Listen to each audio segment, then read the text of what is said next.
Hello again, all ye lovely witches and seekers. It's Ryan again, aka Dark Winter Moon, and as those of you that are returning know, I created this channel for all of you witches and seekers, magical practitioners, etc., that wanted to know more about magic and witchcraft and to explore those topics with me. To those of you that are just now joining me, welcome. It's been an incredibly busy week for me, so I am reposting a video I did a little while ago about Espits or moons, and especially the difference between a dark moon and a new moon. So without further ado, here's that video. Please enjoy. Hello everyone, it's Ryan with Dark Winter Moon in Boston, and today we're going to be talking about new moon, full moon, and dark moon, and the differences between them. For anyone first starting out on their journey in witchcraft, getting yourself aligned with the natural cycles, sorting through the new and strange terminology related to them, and understanding what is what can be pretty overwhelming. Even after 20 years as a witch, I am still learning. What is the difference between Sabbats and Espits? What's the difference between a full moon, a new moon, and a dark moon? What kind of magic and ritual can I do at these times? And what does widdershins even mean? It's a lot to get down, to say the least. In today's post, I'm going to be breaking all of this down for you. First of all, let's start with the differences between Sabbats and Espits. In witchcraft, a Sabbat is one of the 8 seasonal holidays that occur throughout the year. An Espit is one of the monthly celebrations dedicated to the phase of the moon. Therefore, the full moon, the new moon, and the dark moons are each considered Espits. So what's the difference between the full moon, new moon, and dark moon? Giving you some examples of some simple spell work you could do at each would be a great way to illustrate these differences. We'll start with the new moon. The new moon occurs at the beginning of the lunar cycle, on the 3 days preceding the dark moon.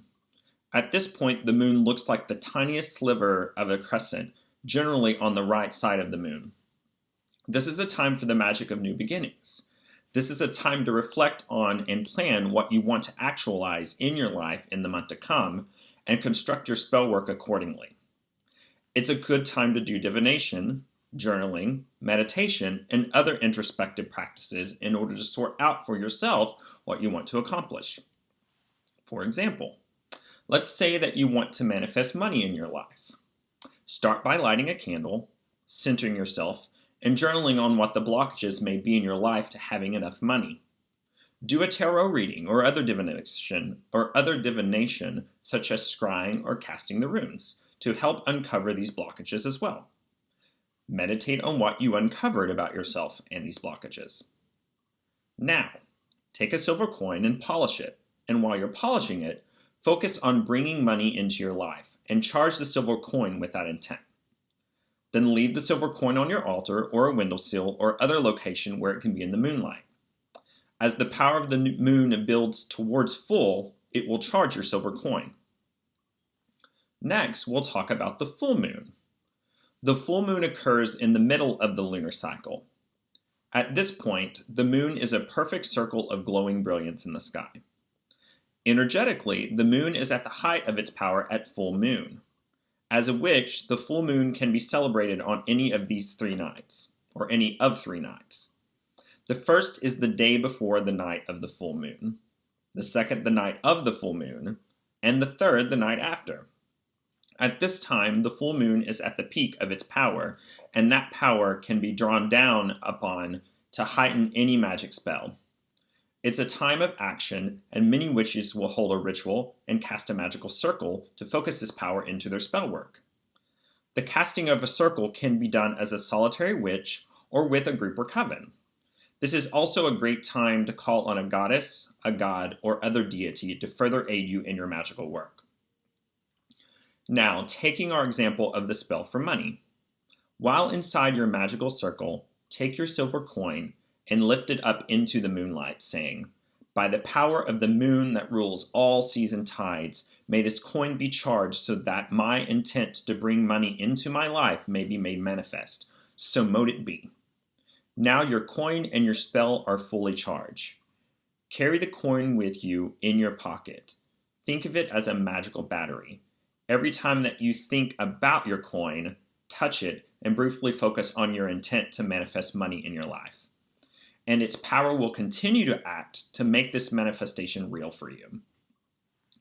So what about a dark moon? That's a little different.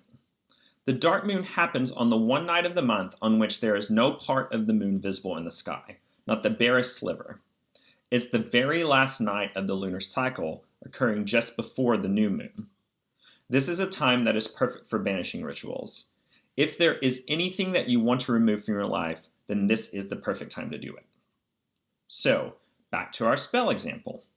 This would be the time to finalize the spell, tie it up, finish it, and banish anything else that stands in its way. You've done all the introspection work at the new moon. You've left your silver coin to charge and build the power of your spell to the full moon. At the full moon, you have fully charged your coin in a magical circle, perhaps with the aid of others and/or deity, and since the full moon, you have held the coin close to you. During this month, there is likely a thing or two in your life that has stood out to you as blocking your way and the manifestation of your intent. Let's say that you've come to realize that you don't believe that you really deserve to have money. Now you can banish those beliefs in order to keep them from affecting your spell. Normally, when witches cast a circle, it is with the intent of bringing something into our lives. A Widdershins circle does the opposite.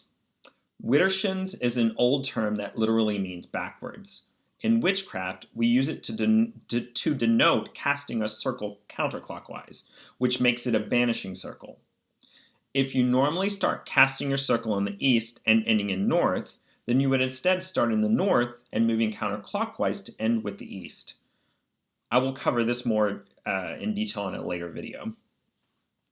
Once your Widdershins circle has been cast, and whichever deities or allies you choose to have been called, you can now get to the magic of banishing those feelings that stand in your way. A simple way to do this is to write them out clearly on a piece of paper. And as you're writing them, focus on putting their energy into the words on the paper. Now burn them, and as they're burning, let them go, imagining them disappearing from your life. Now close your circle accordingly, in the opposite direction of your casting, which in this case would be deicil or clockwise. Following the lunar cycle is not only a powerful way to physically align yourself with the natural cycles of the moon, but is a way to enhance your personal growth and magical development. This spell sequence can be repeated on a monthly basis until your intent is made manifest, until all that is standing in your way has been banished. It can also be used for any other type of spell work that you wish to accomplish. Well, thank you all so much for tuning in to this discussion about the Espits. I figured this was a good time to share all of this since we are coming up on the new moon this week.